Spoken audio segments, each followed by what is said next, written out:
Earlier we heard from Carles Puigdemont, who said, look, we've won this election, the pro-independence group has won this election. I'm ready to resume my role as president. I'd like to come back and I'd like to talk independence with the Prime Minister. But when I come back, I'd like to make sure that I'm not arrested. If that's not possible, I'm happy to talk to the Prime Minister somewhere else in Europe.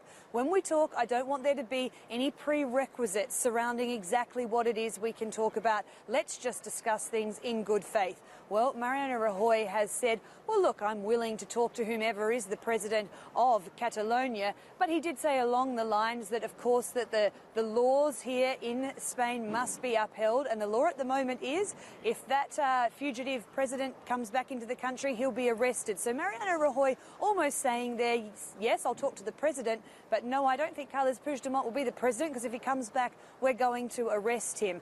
Also, the Prime Minister went on to say that he doesn't really believe that the independence movement here in Catalonia really won the election yesterday. Now, of course, this is a contested point. Yes, the pro-independence parties as a bloc together can cobble enough seats to form a majority, but they didn't actually win in terms of being the first party past the post, so to speak.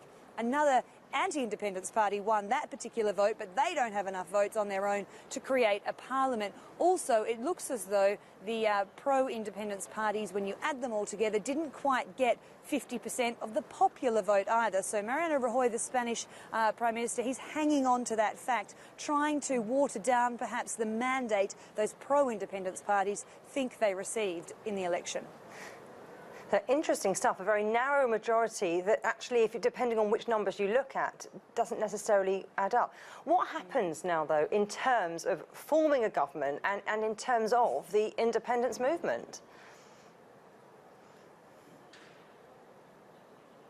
Yeah, it's a really interesting question. I think we won't know too much because, of course, the Christmas holidays are coming up and we expect things to go reasonably quiet here for at least a week or so. But, of course, there'll be backroom talking and there will be backroom negotiations. These independence parties, if they want to govern, are going to have to form a coalition. That will take some discussion. There's been some falling out between the independent separatist movements themselves. They'll need to iron over those particular cracks, although they tell us that although they've fallen out slightly in the past couple of weeks, that was just for campaigning, and they'll be able to work things out going forward to make sure that they can get into government and paper over those cracks, as I said.